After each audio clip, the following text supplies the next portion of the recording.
Every financial result begins with a decision. Before the debt, there was a decision. Before the investment, there was a decision. Before the savings account grew or disappeared, there was a decision. Most people think wealth is primarily about earning more money. But earning money is only part of the equation. What you do with that money matters just as much. You can earn a six-figure income and remain financially trapped. You can earn less and steadily build wealth through disciplined decisions. The difference is not always intelligence. It is behavior. Your emotions influence what you buy. Your environment influences what you spend. Your fears influence what you avoid. Your habits influence what you repeat. This audiobook is about taking control of that process. You will learn how psychology shapes financial decisions, why smart people make irrational money choices, how to recognize emotional spending, how to think clearly under pressure, and how to build decision-making systems that protect your future. Remember this. Better decisions today create a richer tomorrow. You have a choice. You always have a choice. Now learn how to make better ones. Chapter 1, Stop letting emotions control your money. Your money has a problem. And the problem may not be your income. It may not be your job. It may not even be your expenses. The problem may be you. More specifically, the problem may be what you do when you feel something. Fear. Excitement. Stress. Envy. Boredom. Insecurity. These emotions can influence your financial decisions more than logic ever will. You can know exactly what you should do with your money and still do the opposite. You can know you should save and still spend. You can know you should invest and still wait.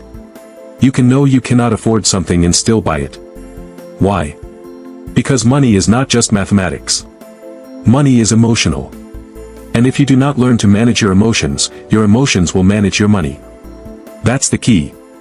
You do not need more financial information if you refuse to control your reactions.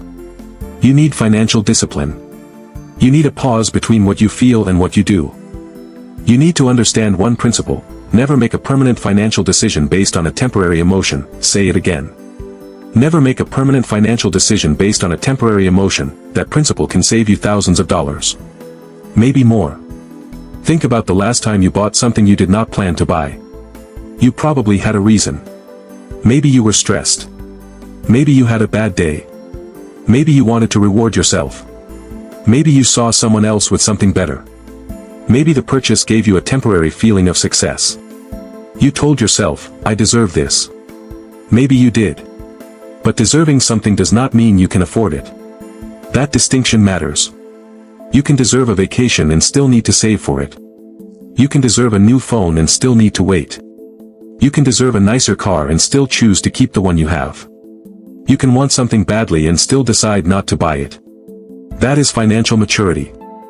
Financial maturity is not the ability to buy everything you want. It is the ability to walk away from what you want when buying it would damage what you need. You have a choice. Every time you feel the urge to spend, you have a choice. The urge is not an order. An advertisement is not an order. A sale is not an order. Someone else's lifestyle is not an order. Your emotion is not an order. You can feel something without acting on it. That is where your financial power begins. The emotional purchase. Imagine this. You have had a terrible day. Your boss criticized your work. Your schedule was exhausting. You come home frustrated. Then you open your phone. You see an advertisement for a product you have wanted for weeks. Suddenly, buying it feels exciting. You click. You purchase it. For a few minutes, you feel better. The stress disappears. You feel rewarded. You feel in control. But the product did not solve your problem. It only changed your emotion temporarily. Tomorrow, the problem is still there. And now there is another problem. The money is gone. This is emotional spending. You are not always buying the product. Sometimes you are buying the feeling attached to the product. You are buying excitement. You are buying comfort. You are buying status. You are buying relief. You are buying distraction. And this is why emotional spending can be so dangerous. Because the purchase feels justified while you are making it. The logic comes later. The credit card statement comes later. The regret comes later. The consequences come later. But the emotion is immediate. And humans naturally respond strongly to immediate rewards. That is why you need a system. Do not trust yourself to make perfect decisions in every emotional state. Create rules that protect you from your worst moments. When you feel an impulse to buy something that was not planned, pause. Do not immediately say yes. Do not immediately say no. Just pause. Ask yourself, would I still want this tomorrow? Then wait. For larger purchases, wait longer. 24 hours. 48 hours. A week. Give your emotions time to cool down. Because emotions change. The desire you feel at 8 p.m. may not exist at 8 a.m. That is the power of distance. Distance creates clarity. And clarity protects money. Fear can make you make bad decisions. Fear is another powerful financial emotion. Fear can make you sell when you should be thinking. Fear can make you avoid investing entirely. Fear can make you hoard cash forever. Fear can make you believe that every financial decision is dangerous. But fear does not automatically mean danger. Sometimes fear simply means uncertainty. And uncertainty is part of life. The goal is not to eliminate fear. The goal is to stop fear from making every decision for you. Learn. Research. Understand your options. Build an emergency fund. Diversify appropriately. Create a plan. Then follow the plan instead of reacting to every headline. You have a choice. You can react to every financial fear. Or you can build a system that keeps you steady. That's the key. A disciplined person does not become emotionless. A disciplined person learns not to obey every emotion. Excitement can be just as dangerous. People often think only negative emotions cause financial mistakes. Not true. Excitement can be just as dangerous. Maybe you receive a bonus. Maybe your business makes more money. Maybe you get a raise. Maybe you received an unexpected payment. Suddenly, you feel rich. And your spending changes.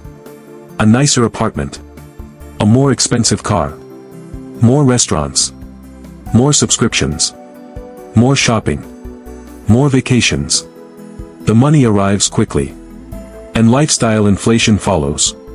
But one good month does not guarantee 10 good years. One bonus does not create permanent wealth. One successful investment does not make you financially invincible. Stay calm. Celebrate responsibly. Then return to the plan. Remember, income can rise quickly. Wealth usually requires consistency. Do not confuse a temporary increase in money with permanent financial security. Envy is expensive. Now consider envy. This is one of the most dangerous emotions in modern finance. You open social media. Someone bought a new car. Someone is traveling through Europe. Someone moved into a beautiful house. Someone wears expensive clothes. Someone posts a luxury watch. Someone announces a business success. And suddenly your life feels smaller. You start comparing. You think, why don't I have that? Then you spend money to close an emotional gap. You upgrade your phone. You buy clothes you do not need. You finance a car you cannot comfortably afford. You spend money trying to look successful. But here is the truth. You are comparing your real life to someone else's highlight reel. You see the vacation. You do not see the credit card balance. You see the car. You do not see the monthly payment. You see the house. You do not see the mortgage, taxes, maintenance, or financial stress. You see the success announcement. You do not see the years of failure behind it. Social media can make extraordinary spending look ordinary. It can make luxury look normal.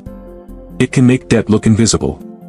And if you are not careful, you will spend money trying to keep up with people whose financial reality you know nothing about. Stop. Your financial journey is your financial journey. You do not need their lifestyle. You do not need their approval. You don't need their permission. You do not need to prove that you are successful by looking successful. Build wealth quietly. Save quietly. Invest consistently. Pay down expensive debt. Increase your skills. Increase your income. Build assets. Let your financial statements prove your progress. Not your social media feed. Boredom can empty your bank account. There is another emotion people underestimate. Boredom. You are sitting at home. You open a shopping app. You browse. You find something interesting. You buy it. Not because you needed it.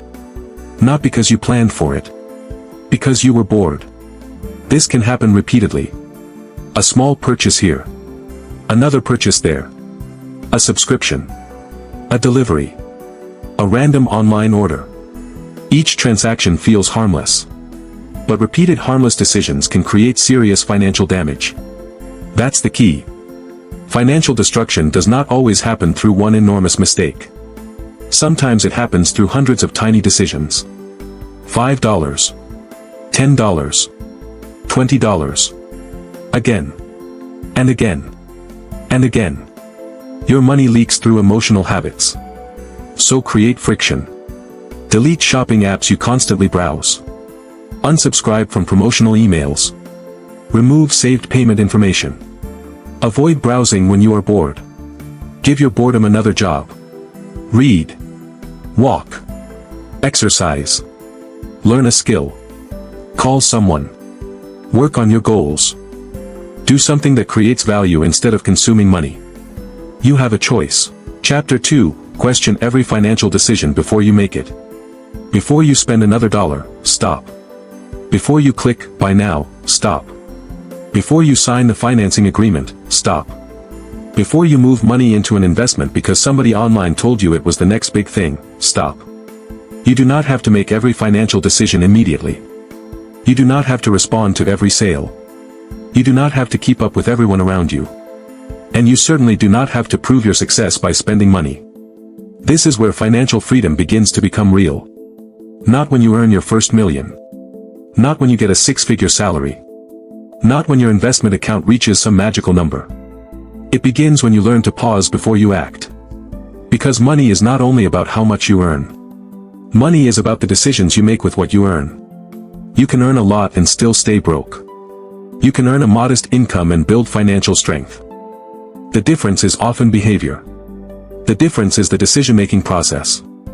And today, you are going to build that process. You are going to create a financial filter. A filter that forces you to think before you spend. A filter that separates needs from wants. A filter that exposes opportunity cost. A filter that helps you stop making automatic financial decisions.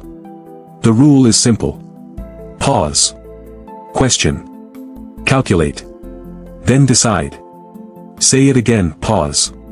Question. Calculate. Then decide, asterisk asterisk. That is the key. You have a choice. Every time money leaves your account, you have a choice. Every purchase is a vote for the kind of financial life you are building. So stop treating spending like a reflex. Start treating it like a decision. The 3 questions. Before a meaningful purchase or investment, ask yourself 3 questions. Question number 1, what am I buying? Question number 2, why am I buying it? Question number 3 asterisk, what will this decision cost me later? 3 questions. Simple. But powerful. Let's start with the first. What am I buying? Be specific. Do not say, I'm buying something for myself. What exactly are you buying? A new phone? A subscription? A car? A course? A vacation? A stock? A cryptocurrency? A piece of furniture? A meal? A convenience? A status symbol? Name it. Because vague spending creates vague thinking. When you identify exactly what you are purchasing, you create distance between yourself and the emotional impulse. You stop saying, I deserve this. You start asking, what exactly am I receiving in exchange for my money? That is a completely different question. Now ask the second question. Why am I buying it? This question is uncomfortable. That is why it works. Are you buying it because you need it? Because it solves a genuine problem? Because it saves meaningful time? Because it helps you earn more? Because it protects something valuable? Or are you buying it because you are bored? Because you are stressed? Because you saw somebody else with it? Because an advertisement created urgency? Because you want approval? Because you want to feel successful? Because you had a bad day? Be honest. You don't need to impress yourself. You need to understand yourself. A purchase can be financially reasonable and emotionally unnecessary. And that distinction matters. A need solves a genuine problem. A want often creates temporary pleasure, convenience, excitement, or status. There is nothing automatically wrong with wants. You are allowed to enjoy your money. You are allowed to buy things you love. Financial freedom does not mean living like a monk. It means spending intentionally. The problem begins when wants disguise themselves as needs. You say, I need the newest phone. Do you? Or does your current phone still perform the job? You say, I need a luxury car. Do you? Or do you want the feeling that comes with driving one? You say, I need another subscription. Do you? Or did you use the service twice last month? You say, I need this investment. Do you? Or are you afraid of missing out? Question the story. Question the emotion. Question the impulse. You don't need their permission. You don't need society to tell you what you should own. You don't need an influencer to tell you what success looks like. You don't need your friends to approve your financial choices. You need a financial system that serves your goals. That is the key. Now we move to the third question. What will this decision cost me later? This is where most people fail. They look only at today's price. They see $1,000. They think the decision costs $1,000. But that is incomplete. The real cost can be much larger. Because money has alternatives. Every dollar you spend today is a dollar that cannot be used somewhere else. That is opportunity cost. Imagine you have $1,000. You can spend it on something you want. Or you can save it. Or invest it. Or use it to reduce high-interest debt. Or build an emergency fund. Or invest in education that increases your earning power. The moment you choose one option, you give up another. That is opportunity cost. So spending $1,000 is not merely losing $1,000. You may also be giving up the future growth that $1,000 could have generated. This does not mean every dollar must be invested. It means you should understand what you are giving up. Imagine someone repeatedly spends $1,000 on unnecessary purchases. One purchase feels small.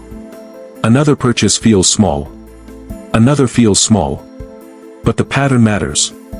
If that money could have been invested and compounded over many years, the long-term difference can become substantial. Compounding rewards consistency. It also makes financial decisions more important over time. A dollar today is not necessarily equal to $1 10 or 20 years from now.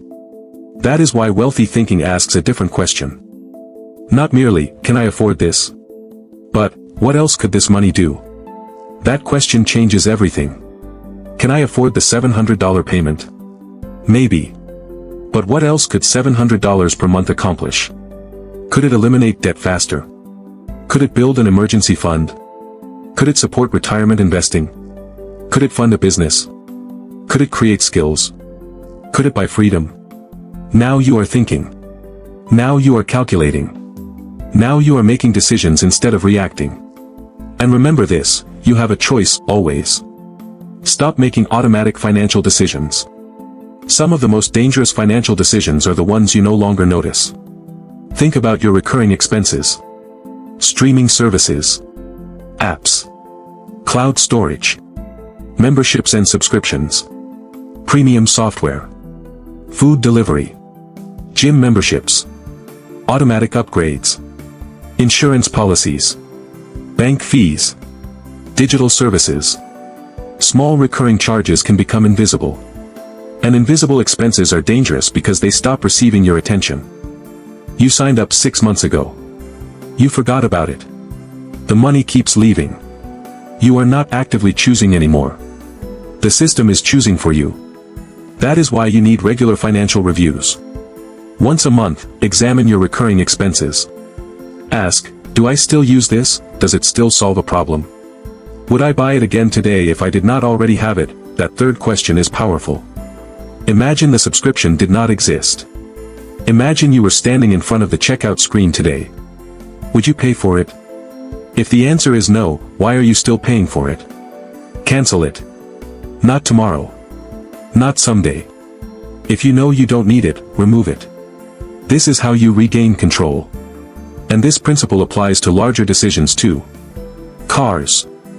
homes, loans and investments, business expenses, education, major purchases. Do not let familiarity replace analysis. You made a financial decision 2 years ago. That does not mean it is still the right decision today. Circumstances change. Income changes. Goals change. Interest rates change. Markets change. Your priorities change. Review. Question. Adjust. That is not failure. That is financial intelligence. Build your personal decision filter. Now let's turn this into a system. Before a major purchase, pause. Do not buy immediately. Give yourself time. Then ask, what am I buying? Write it down, asterisk asterisk, why am I buying it, asterisk asterisk, write down the real reason. Not the socially acceptable reason. The real reason. Then ask, what will this decision cost me later? Calculate the immediate cost. Calculate the recurring cost. Consider maintenance. Consider financing. Consider taxes or fees when relevant. And consider opportunity cost. Then ask one final question, asterisk asterisk, does this purchase move me toward financial freedom or away from it? Asterisk, that question creates clarity. You might still buy the item. That is okay. The goal is not to eliminate every pleasure. The goal is to eliminate unconscious spending. There is a difference. If you consciously decide to spend $500 on a vacation because the experience matters to you, that is a decision. If you spend $500 because you were scrolling at midnight and an advertisement triggered an impulse, that is different. One is intentional. The other is automatic. You want intentional money. You want conscious money. You want money directed toward your priorities. Because every financial decision teaches you something. Every purchase reinforces a habit. Every habit reinforces an identity. If you repeatedly spend without thinking, you become someone who spends without thinking. If you repeatedly pause, analyze, and decide, you become someone who controls money. Identity matters. Your goal is not simply to have more money. Your goal is to become the kind of person who knows what to do with money. That is the key. Chapter 3, Stop chasing instant gratification. You want it now. You want the new phone now. You want the new car now. You want the vacation now. You want the bigger house now. You want the upgraded lifestyle now. And that desire is exactly what keeps millions of people financially trapped. Not because they do not earn enough. Not because they are incapable of becoming wealthy. But because they constantly sacrifice tomorrow for today. They trade long-term freedom for short-term pleasure. They trade investments for purchases. They trade ownership for payments. They trade patience for convenience. And then they wonder why their income never seems to be enough. Listen carefully. Your financial future is being built by what you are willing to delay today. That's the key. Wealth requires patience. Wealth requires discipline. Wealth requires the ability to look at something you want right now and say, not yet. Not because you can never have it. Because you refuse to let it control you, you have a choice. You can consume it today. Or you can build tomorrow. You can chase the feeling of having more. Or you can build the reality of being free. You have a choice. And every day, your spending decisions reveal which choice you are making. Think about the difference between two people. Person 1 earns $5,000 a month. They immediately upgrade their phone. They finance a nicer car. They order food constantly. They take expensive vacations on credit. They buy clothes they do not need. They subscribe to services they barely use. Their lifestyle rises every time their income rises.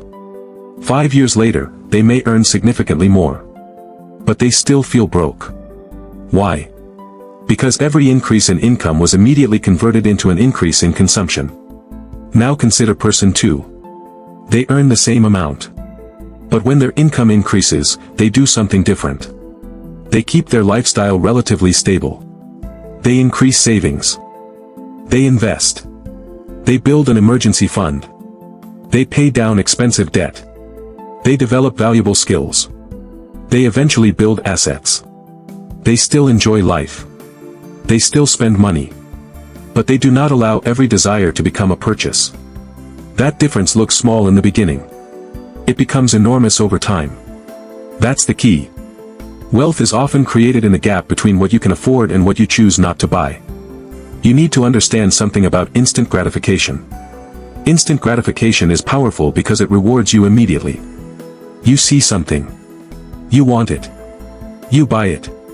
You feel good for a moment. Then the feeling disappears. The product remains. The payment remains. The bill remains. The opportunity cost remains. And eventually, you need another purchase to create another temporary feeling.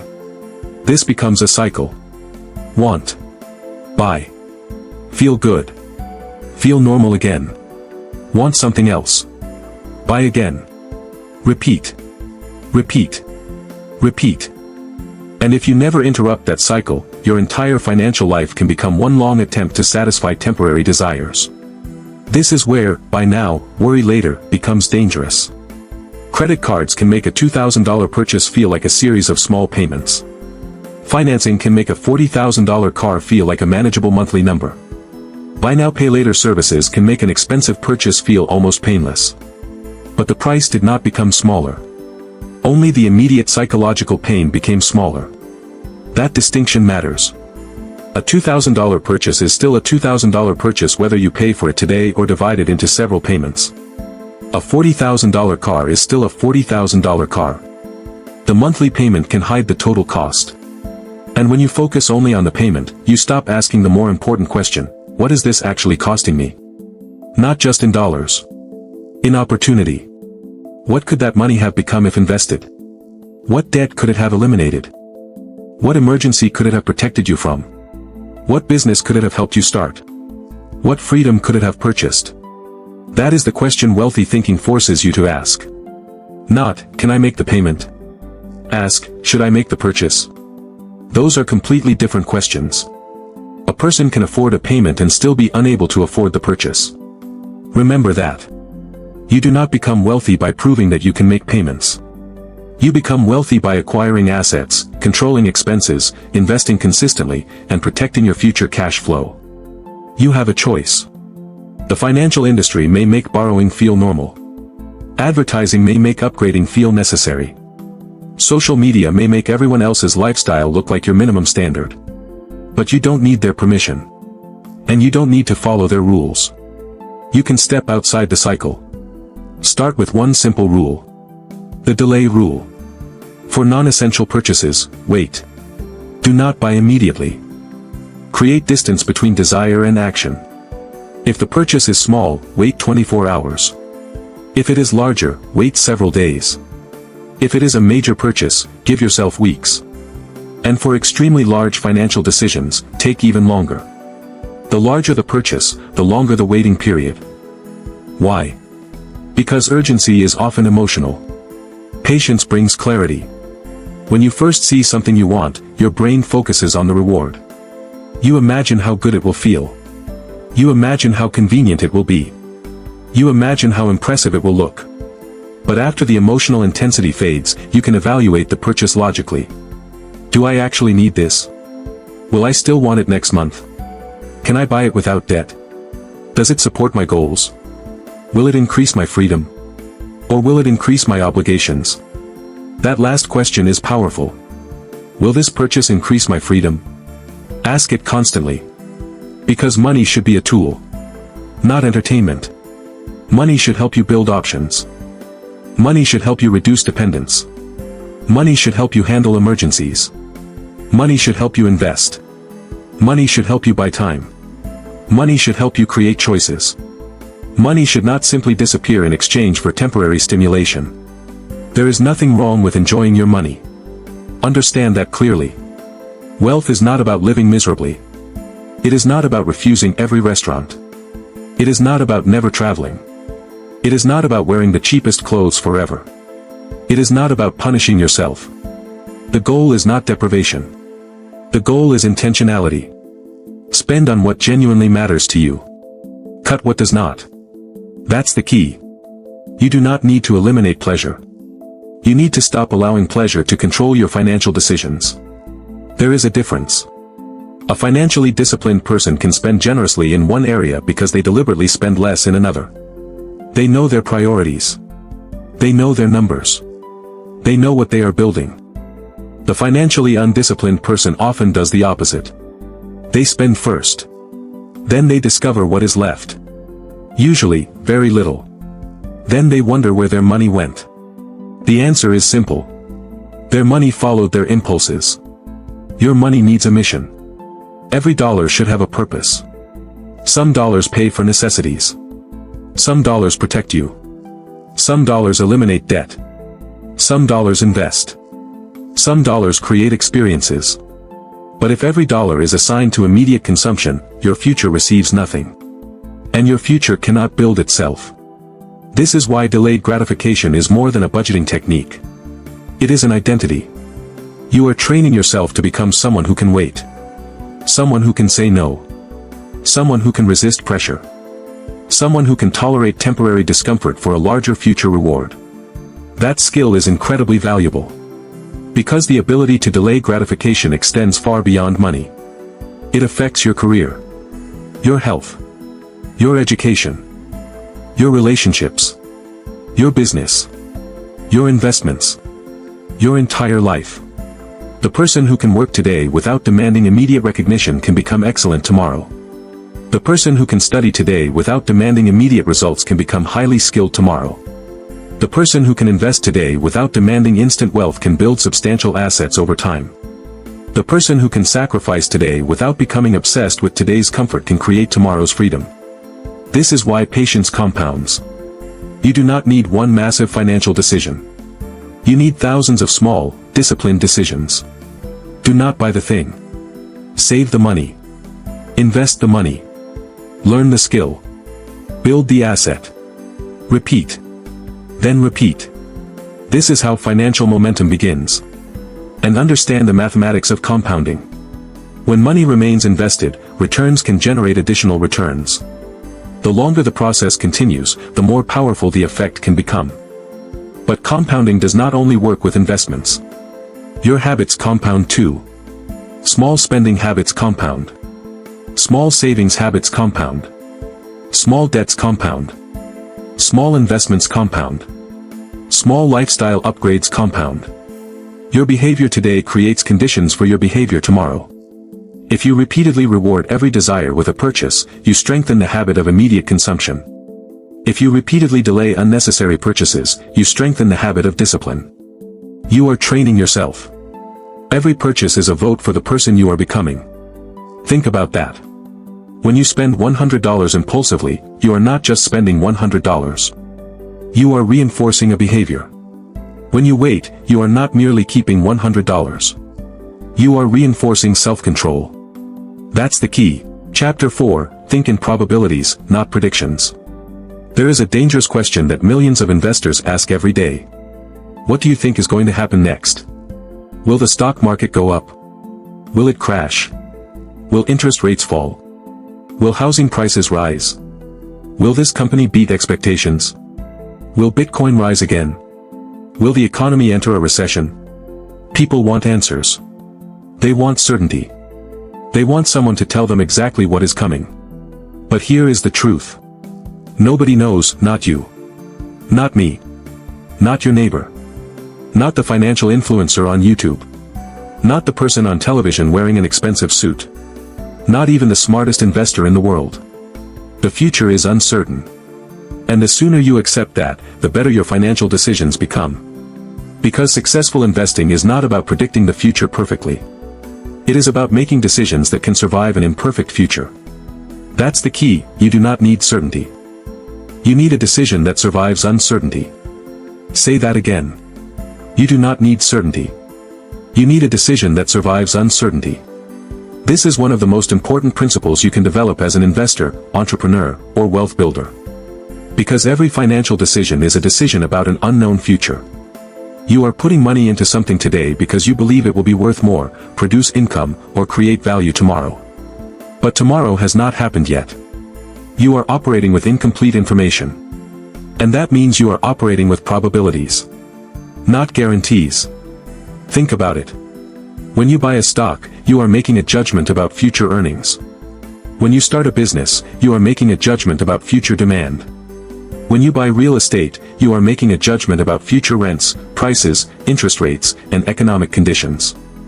When you invest in an index fund, you are making a long-term bet on the productive capacity of businesses and the economy. Every one of these decisions contains uncertainty. So stop pretending uncertainty does not exist. Use it. Respect it. Plan for it. That is what separates disciplined wealth builders from emotional gamblers. A gambler asks, how much can I make? A disciplined investor asks, what can happen, what are the odds, and can I survive the downside? Asterisk, that difference changes everything. Imagine someone offers you an investment. They say, this could double your money in 1 year. Your first reaction might be excitement. You start imagining the profit. You imagine what you could buy. You imagine how quickly your financial life could change. But stop. Take a breath. Ask another question. What could I lose? Because potential reward means nothing if the risk can destroy you. A 100% potential return sounds incredible. But what if there is a 50% chance of losing 80%? Would you still invest? Maybe. Maybe not. The point is that you cannot evaluate an opportunity by staring at the reward while ignoring the risk. High returns often come with higher uncertainty. Sometimes the reward is high because the underlying risk is high. Sometimes the opportunity is genuinely attractive. Sometimes you simply do not understand the risk yet. And that last one is dangerous. Because uncertainty does not disappear just because you fail to see it. There is another major enemy here. Overconfidence. Overconfidence makes people believe they know more than they actually know. They make a few successful investments. They start believing they have a special ability. They make money during a bull market. They assume they are brilliant. They predict 3 things correctly. Now they believe they can predict the 4th. This is where trouble begins. Success can teach you. But success can also deceive you. Sometimes you make a good decision. Sometimes you make a bad decision that happens to work. Those are not the same thing. You can make money while being wrong. You can lose money while being right. Think about that. You buy a stock because you believe the business is strong. The stock falls 30%. That does not automatically mean your analysis was wrong. Maybe the entire market declined. Maybe short-term sentiment changed. Maybe investors became fearful. Maybe interest rates moved unexpectedly. But the opposite is also true. You buy a terrible business. The stock doubles. That does not automatically mean you made a brilliant decision. You may have simply been lucky. Outcome does not always equal quality of decision, that's the key. Your goal is not to become someone who predicts correctly every time. Your goal is to become someone who makes intelligent decisions repeatedly. And that requires scenario thinking. Instead of asking, what will happen? Ask, what could happen? That small change creates a completely different mindset. Consider 3 scenarios.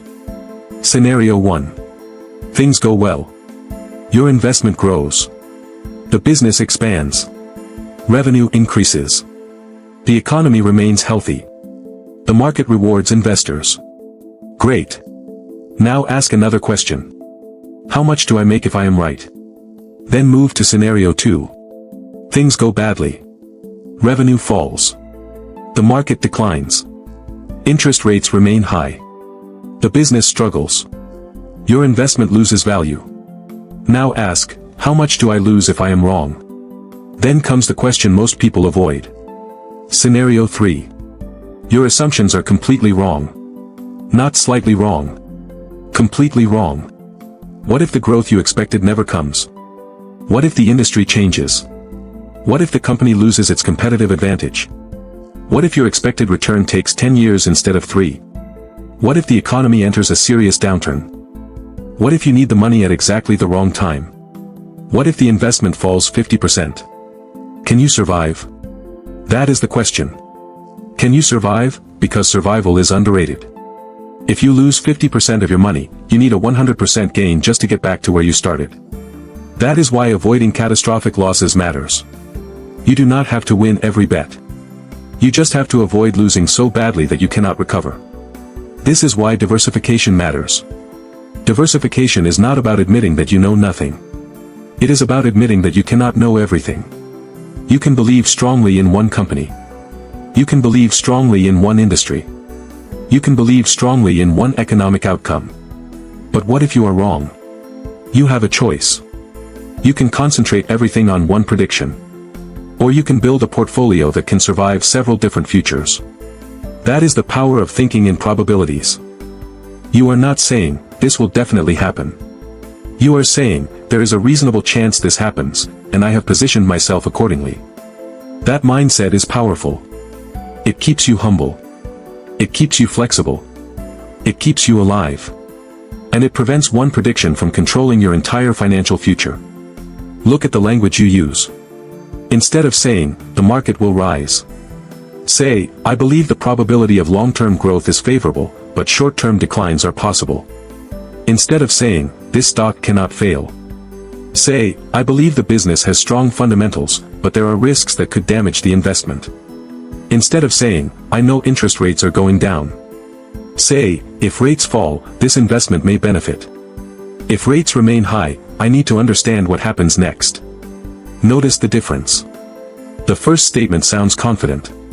The second statement sounds disciplined. Financial markets do not reward confidence. They reward good decisions. And sometimes good decisions look boring. That is okay. You are not investing to impress people. You are investing to build wealth.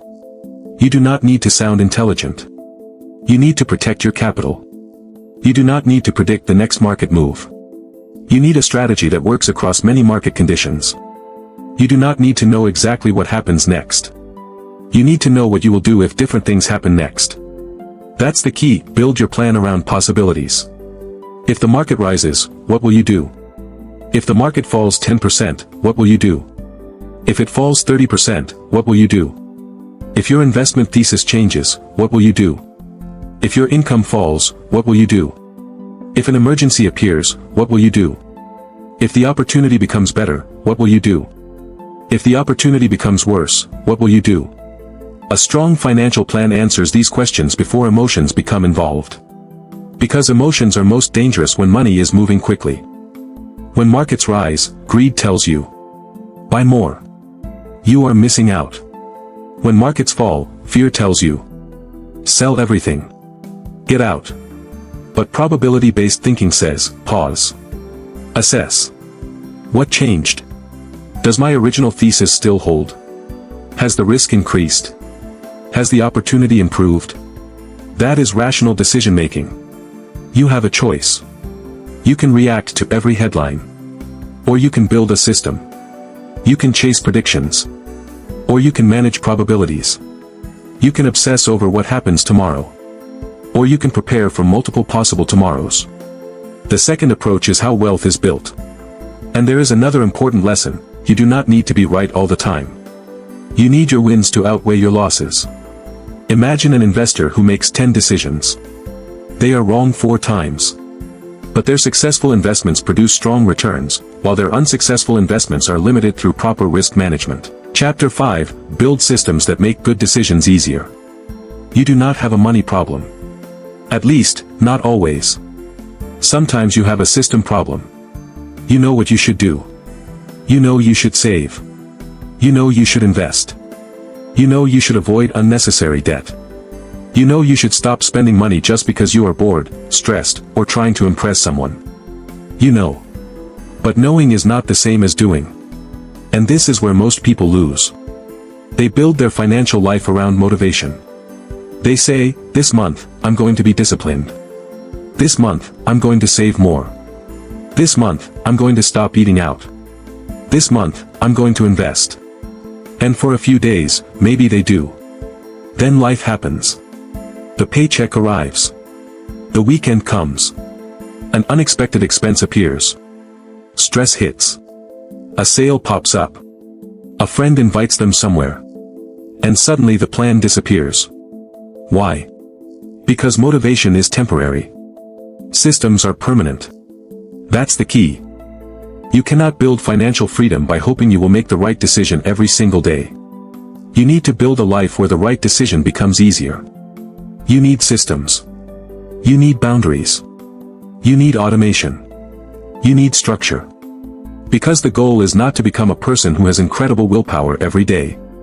The goal is to become a person whose environment makes good behavior easier. Make good decisions automatic. Make bad decisions difficult. Remember that.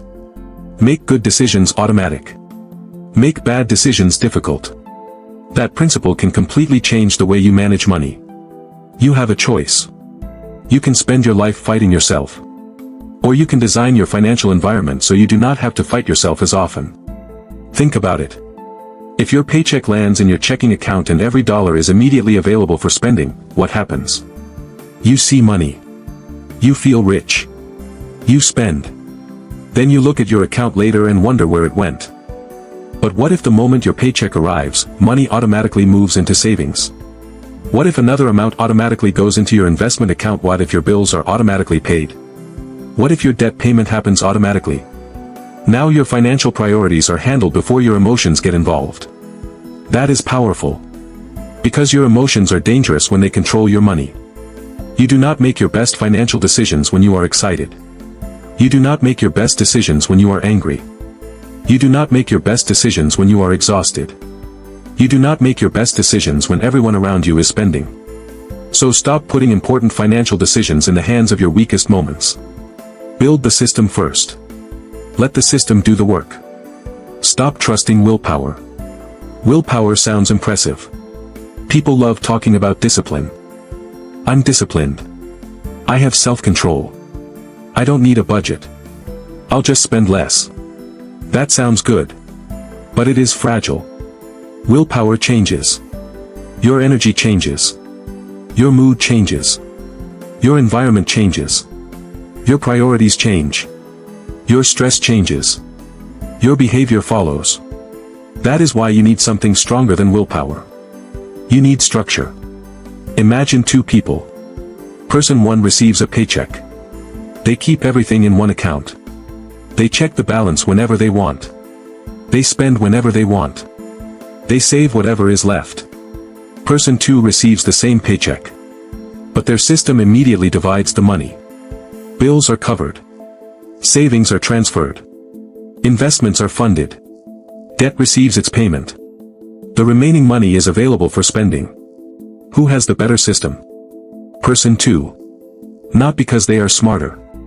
Not because they have more discipline. Because they designed their environment. That is the difference. You do not need to become superhuman. You need to stop making your financial life depend on superhuman behavior. That's the key. Design the system.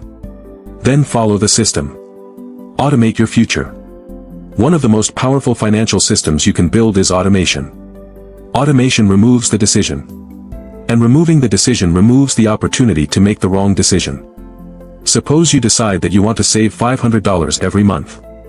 You have two options. Option 1, get paid. Spend money. Pay for entertainment. Order food.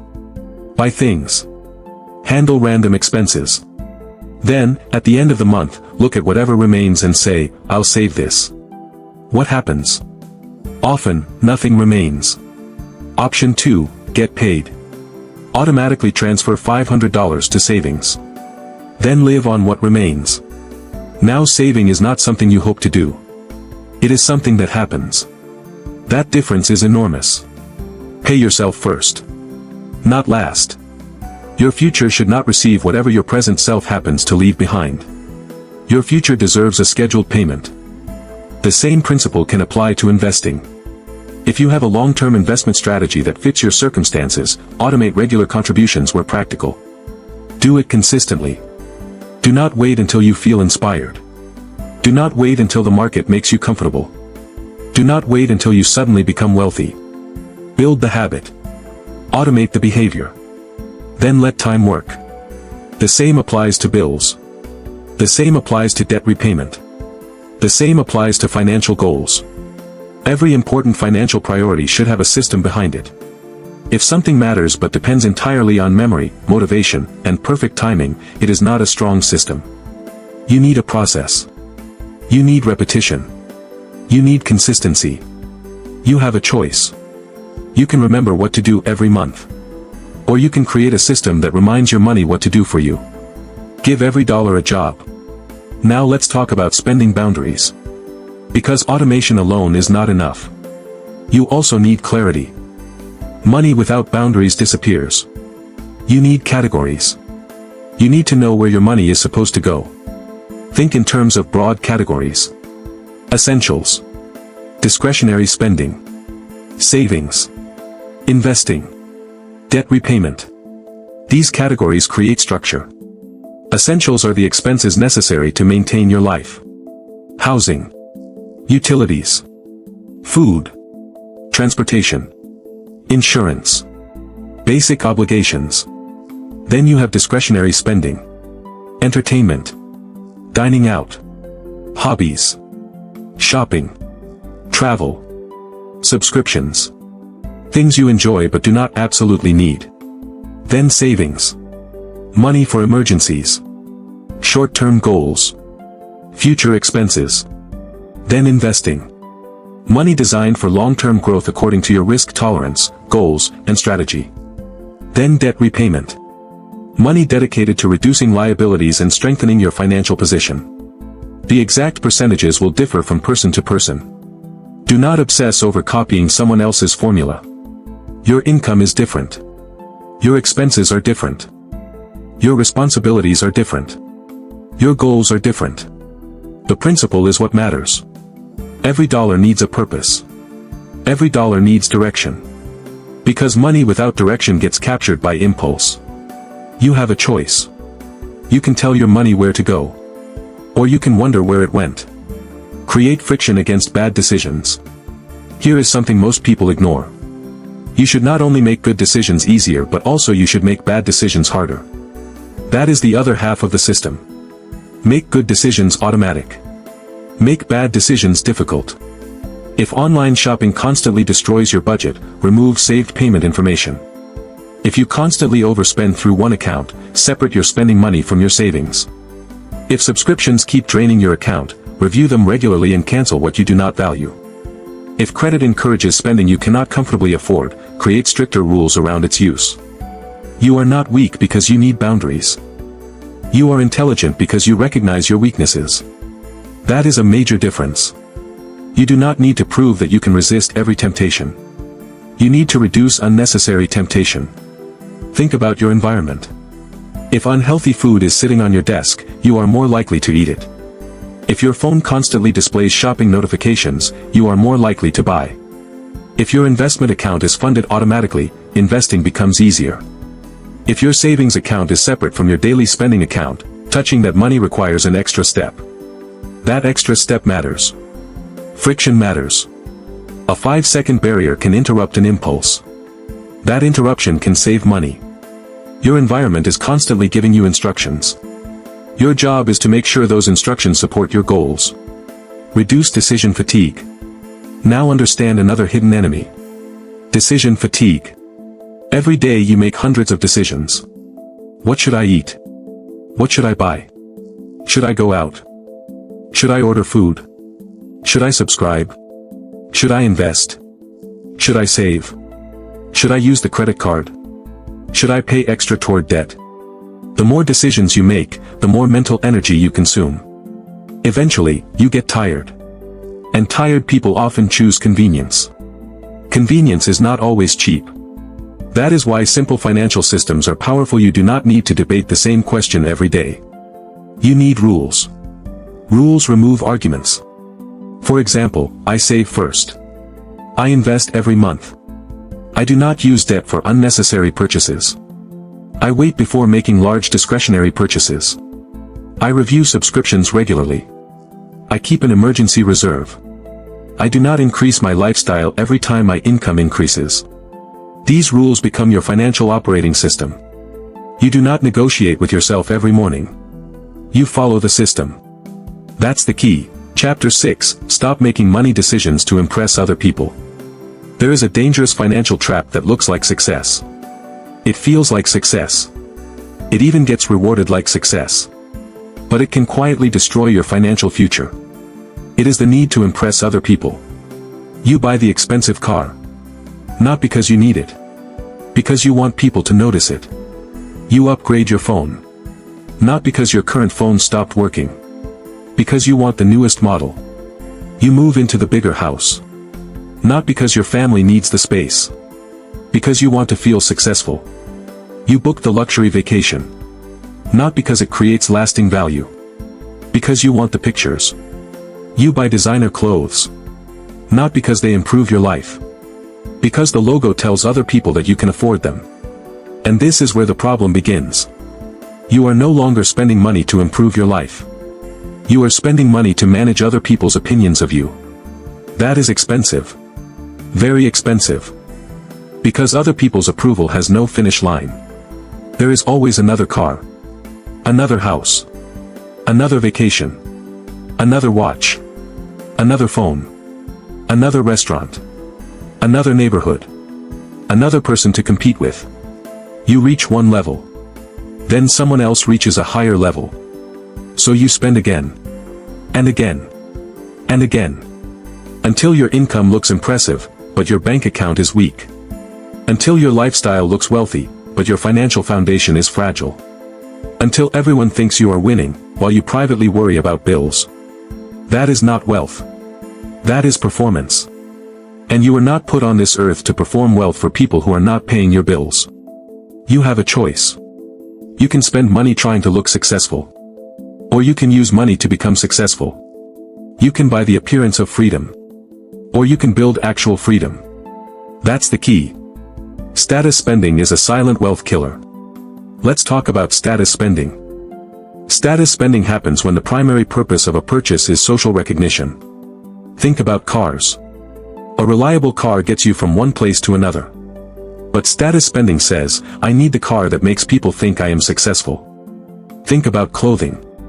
You need clothes. But you may not need the expensive brand. The difference is important.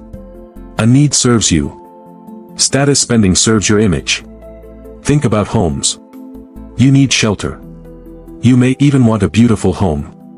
There is nothing wrong with that. The problem begins when you buy more house than you can comfortably afford because you want other people to think you have made it. The same thing happens with vacations. The trip becomes less about the experience, and more about proving that you took the trip. The same thing happens with gadgets.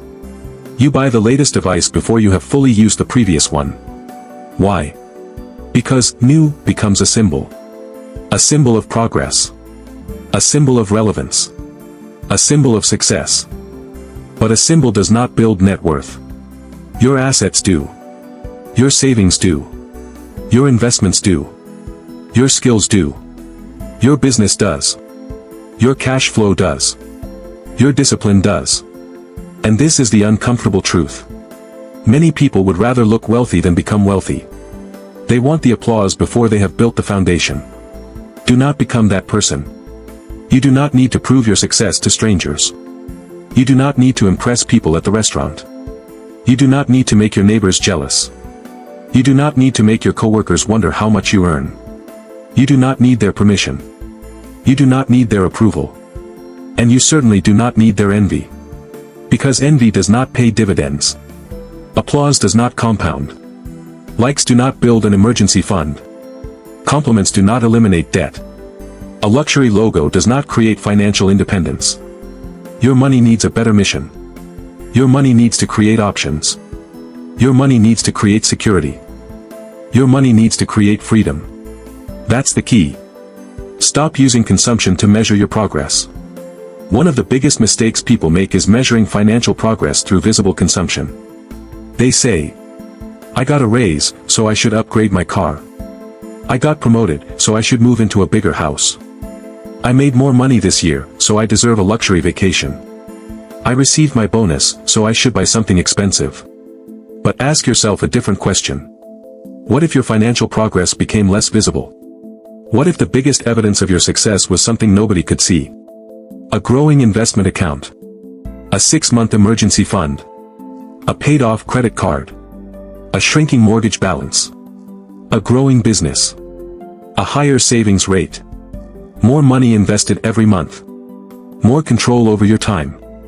That is real progress. But it does not always look impressive from the outside. And that is exactly why discipline matters. You have to become comfortable being financially successful without looking financially successful. That requires maturity.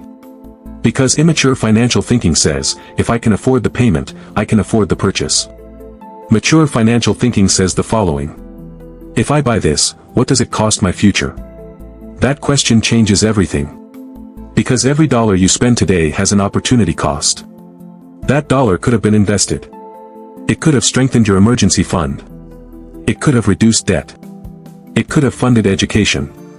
It could have helped launch a business. It could have bought you flexibility later. You are not simply spending money. You are choosing what your money cannot do somewhere else. That's the key. Money is limited. Attention is limited. Time is limited. You cannot spend every resource on looking successful today and expect unlimited freedom tomorrow. Something has to give. So choose wisely. Lifestyle inflation can keep you trapped. Now let's talk about lifestyle inflation. This is one of the most dangerous financial habits because it often happens when your income increases. You get a raise. Your spending rises. You get a promotion. Your spending rises. You start a better paying job. Your spending rises. You receive a bonus. Your spending rises. And suddenly, despite earning more money, you are not much wealthier. Why? Because your lifestyle expanded alongside your income. Imagine someone earning $50,000 a year. They struggle. Then their income rises to $70,000. They feel successful. So they upgrade their apartment. Upgrade their car. Eat out more. Travel more. Buy more subscriptions. Buy better clothes. Spend more on entertainment. Then their income rises to $90,000. The same thing happens again. New apartment. New car. More expensive vacations. More expensive restaurants. More expensive everything. Then they reach $120,000. And somehow, they still feel financially stressed. This is lifestyle inflation. Your income grows. But your financial freedom does not grow at the same speed. You are running faster. But you are not necessarily moving forward. And this is why earning more money alone does not guarantee wealth.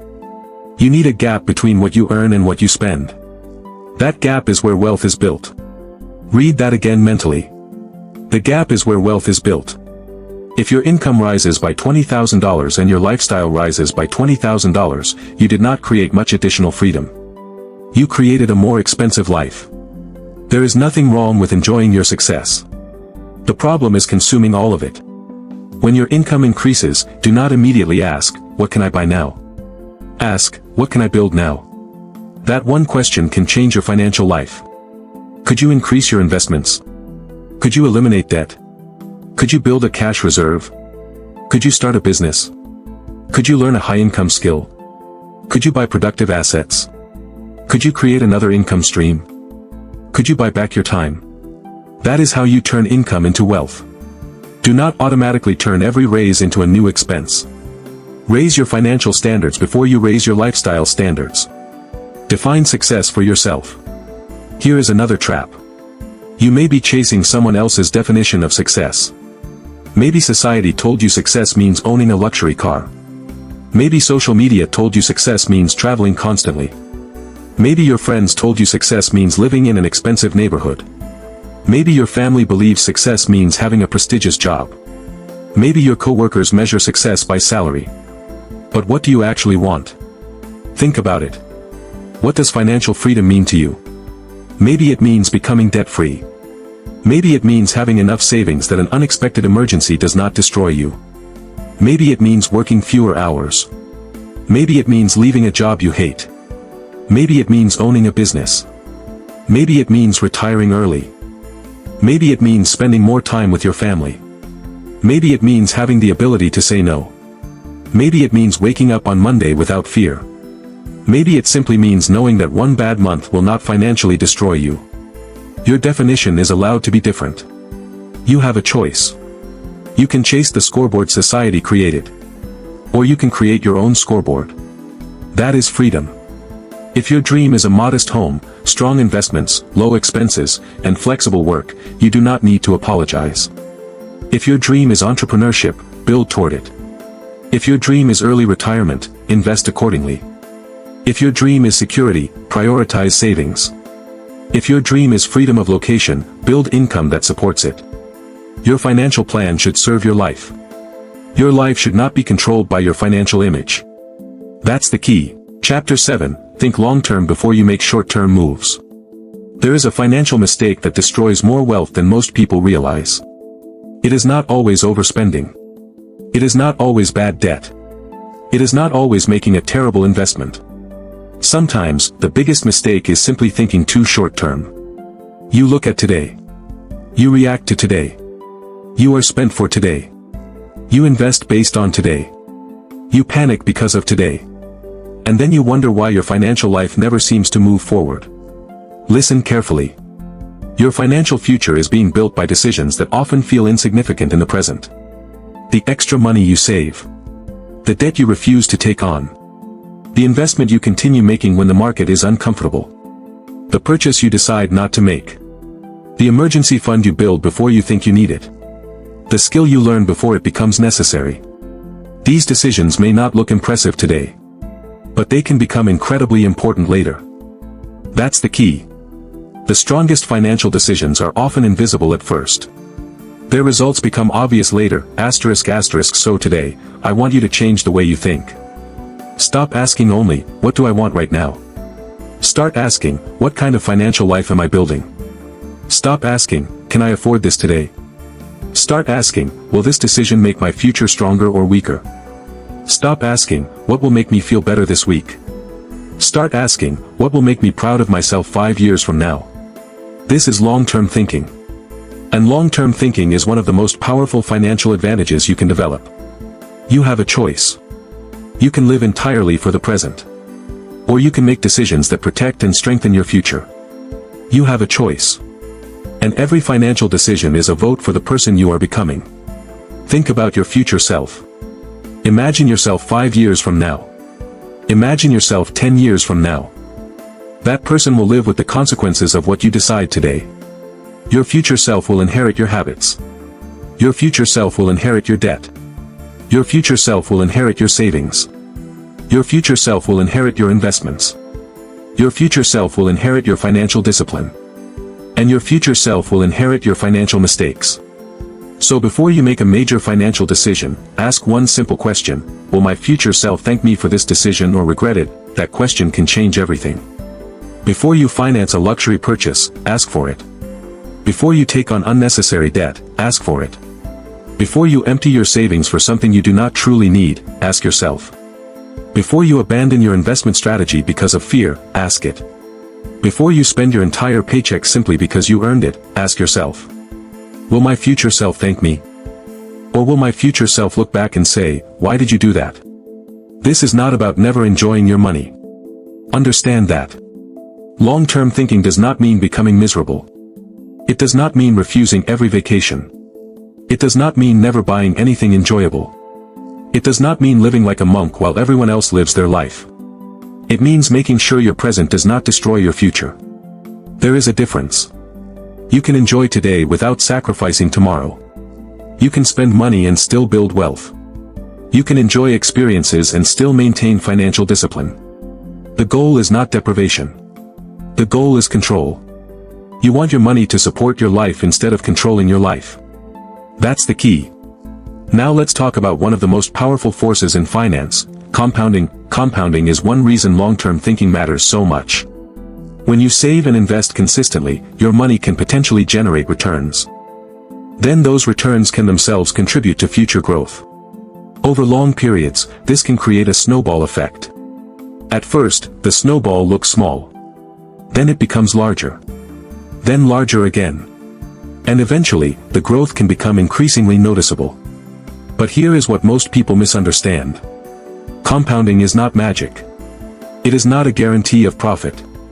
Investments can fall in value. Returns are not guaranteed. Different investments carry different levels of risk. But the underlying principle remains powerful. Time gives your money more opportunity to grow and for returns to generate additional returns. That is why starting early matters. That is why consistency matters. That is why patience matters. You do not need to become rich overnight. You need to stop sabotaging the process. Imagine two people. One person constantly jumps from strategy to strategy. They invest when things look exciting. They stop when things look frightening. They spend aggressively during good months. They panic during bad months. They are always looking for the next shortcut. The other person builds a reasonable plan. They save consistently. They invest according to their goals and risk tolerance. They maintain appropriate emergency savings. They manage debt responsibly.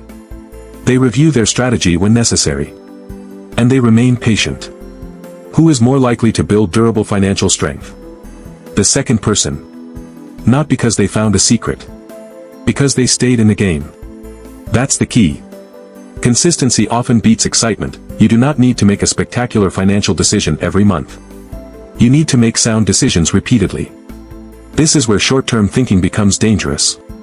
You have a bad financial month. Maybe an unexpected expense appears. Maybe your income drops. Maybe your investment account declines. Maybe your business has a weak month. And suddenly you think, I'm failing. No. One bad month does not define your financial future.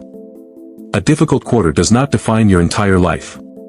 A temporary setback is information. It is not necessarily your identity. You have to stop turning temporary circumstances into permanent conclusions. At the same time, do not make the opposite mistake. One good month does not mean you have solved your financial problems forever. You get a bonus. You receive a raise. Your business has a record month. Your investment portfolio rises. And suddenly you think, I've made it. Slow down. One good month is not financial freedom. One profitable trade is not an investment strategy. One large paycheck does not make you wealthy. One successful business month does not guarantee long-term stability. This is why you must think in years, not days. Think in decades, not weekends. Measure progress over meaningful periods. You are building a financial life. Not chasing a financial moment. That distinction is enormous. Now let's talk about resilience. Long-term thinking is not only about investing. It is also about becoming difficult to financially destroy. That means building appropriate emergency savings. Why? Because life is unpredictable. Cars break. Jobs change. Businesses slow down. Families face unexpected expenses. Opportunities appear. Emergencies happen. If every unexpected expense forces you into credit card debt, your financial system is fragile. You may earn a good income. But if one surprise expense can destroy your month, you are vulnerable. An emergency fund can provide a buffer. The appropriate amount depends on your circumstances, income stability, expenses, and responsibilities. But the principle is simple. Build financial breathing room before you desperately need it. That is long-term thinking. You are not saving because something bad will definitely happen. You are saving because something unexpected could happen. There is a difference. The same principle applies to debt. Debt can be useful in certain circumstances. But irresponsible debt can limit your future choices. Every monthly payment is a commitment against future income. Think about that. When you borrow money, you are not only spending today's money. You are committing tomorrow's money. And tomorrow's money has possibilities. It can fund investments. It can build savings. It can support a business. It can provide flexibility. It can help you handle an emergency. But when too much of tomorrow's income is already committed to debt payments, your future becomes less flexible. So before taking on debt, ask your future self the question. Will this debt help me build something valuable? Or am I simply consuming tomorrow's income today? Be honest. You do not need their permission. You do not need society's permission to say no. You do not need to prove your success through expensive purchases. You do not need to look wealthy before you become financially strong. Build the foundation first. Let other people chase appearances. You chase ownership. You chase flexibility. You chase resilience.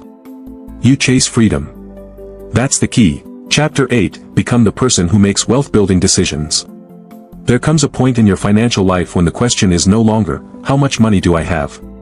The better question is, who am I becoming with every financial decision I make? Because wealth is not created by one lucky break. It is not created by one perfect investment. It is not created by discovering a secret stock, a secret business, or a secret shortcut that nobody else knows. Wealth is created by decisions. Repeated decisions. Small decisions. Boring decisions. Disciplined decisions. And eventually, those decisions become your financial life. That is the principle of this chapter. Your financial life changes when your decisions change, say that again. Your financial life changes when your decisions change. You have a choice. Every day, you face choices about what to buy, what to save, what to invest, what to avoid, what to learn, and what to delay. You have a choice. And the person who consistently makes better financial decisions eventually creates a completely different financial reality. This is where identity becomes powerful. Stop asking, how can I get rich quickly? That question attracts shortcuts. It attracts hype. It attracts speculation. It attracts people promising easy money. Instead, ask a different question. What would a financially disciplined person do next? That question changes everything. Imagine you are about to buy something expensive that you do not need. The impulsive version of you says, I deserve it. The disciplined version asks, does this purchase move me closer to the life I want? Imagine you see an investment that suddenly starts rising. The emotional version of you says, I need to get in before I miss out. The disciplined version asks, do I understand what I am buying? Imagine you receive extra income. The undisciplined version immediately thinks about what to spend. The disciplined version asks, how can I use this money to strengthen my financial position? That is the difference. Not intelligence. Not luck. Not perfection. Decision making.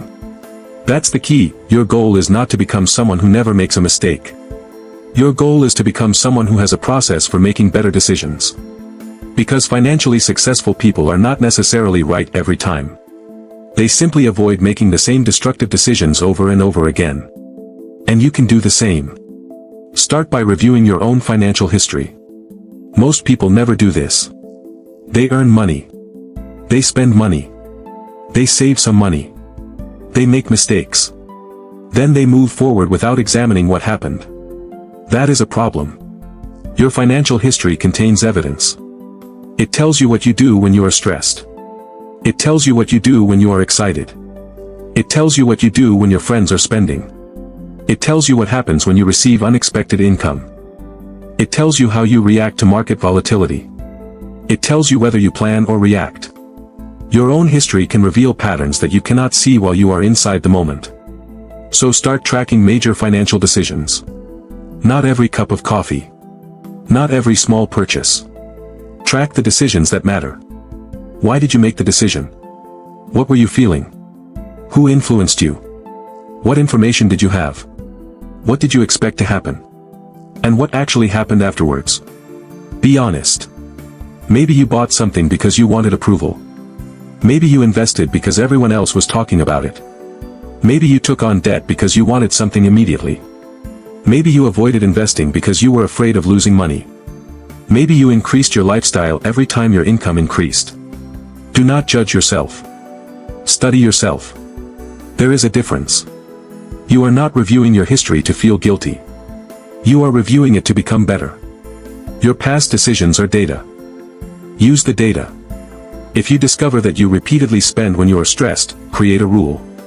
If you discover that you invest emotionally, create a rule. If you discover that you use credit to purchase things you cannot comfortably afford, create a rule. If you discover that you procrastinate on saving, automate it. This is how you build financial discipline. You stop relying entirely on willpower. You create systems and rules that protect you from your weaker moments. That's the key. Create personal financial rules. Rules make decisions easier. For example, never take on unnecessary high-interest debt for something that does not improve your financial position. Save before discretionary spending. Research an investment before buying it. Do not make major financial decisions while angry, excited, afraid, or desperate. Do not invest money you cannot afford to leave invested according to your plan. Do not increase your lifestyle simply because your income increased. Wait before making large discretionary purchases. Review major financial commitments before signing them. These rules are not about making your life miserable. They are about protecting your future self.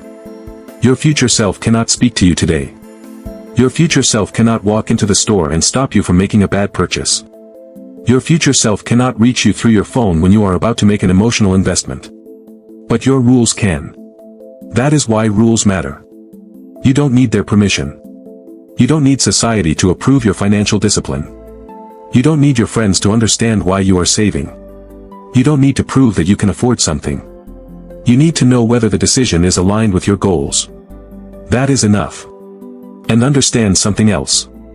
You will not make perfect decisions. Nobody does. There will be mistakes. There will be missed opportunities. There will be investments that disappoint you. There will be purchases you regret.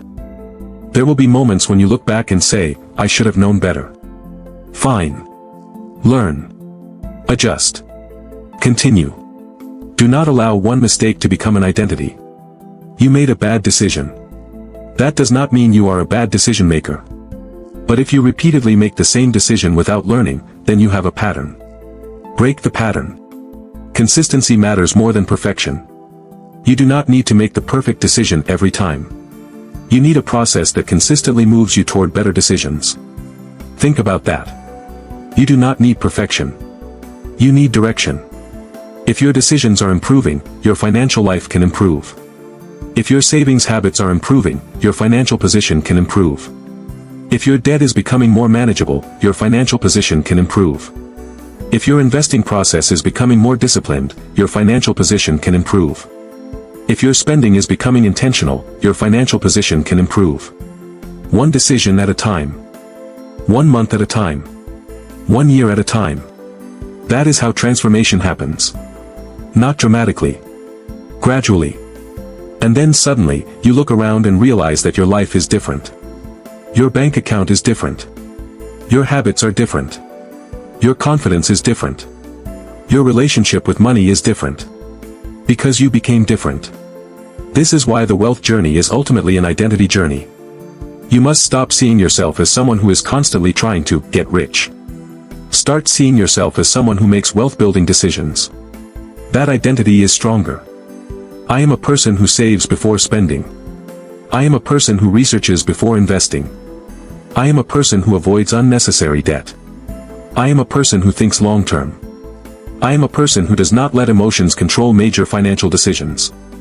I am a person who keeps learning. I am a person who protects my future. Those statements become powerful when your behavior supports them. Do not simply repeat them. Prove them. Every financial decision is a vote for the person you are becoming. When you save instead of spending impulsively, you vote for discipline. When you invest according to a researched plan instead of following hype, you vote for patience. When you reject unnecessary debt, you vote for freedom. When you delay gratification, you vote for your future. When you learn from a mistake instead of repeating it, you vote for growth. Your identity is built through evidence. Give yourself evidence. And remember the final principle. Your financial life changes when your decisions change. Not when you complain. Not when you wish. Not when you wait for the perfect opportunity. Your financial life changes when your decisions change. You have a choice. The next time you receive money, you have a choice. The next time you want something you cannot comfortably afford, you have a choice. The next time the market becomes emotional, you have a choice.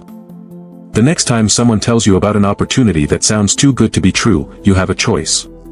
The next time you feel pressure to keep up with someone else, you have a choice. And every choice is shaping your future. So before your next major financial decision, stop. Take a breath. Ask yourself, what would a financially disciplined person do next? Then act accordingly. That question can become your filter. Your protection. Your habit. Your new standard. You do not need to predict the future. You need to improve your decisions. You do not need to become perfect. You need to become consistent. You do not need to get rich overnight. You need to become the kind of person who can build, protect, and compound wealth over time. That's the key. Closing, your next financial decision matters. Your financial future is not created by one massive decision. It is created through hundreds and thousands of smaller decisions. What will you buy? What will you avoid? What will you save? What will you invest? What debt will you eliminate? What temptation will you resist? What opportunity will you patiently pursue? You do not need to become perfect. You need to become intentional. Remember the core lessons. Control your emotions. Question your decisions. Delay gratification. Respect uncertainty. Build systems. Stop chasing approval. Think long-term. Become disciplined. Better decisions today create a richer tomorrow. So before you make your next financial decision, stop. Pause. Think. Ask yourself what this decision is doing for your future. Because every dollar has a direction. Every habit has a consequence. Every decision is casting a vote for the person you will become. You have a choice. Make the next one a better choice. If this audiobook gave you a new perspective on money and decision-making, subscribe to the channel, share it with someone who needs to hear it, and return to these principles whenever you feel yourself slipping back into old financial habits. Your future is being built right now.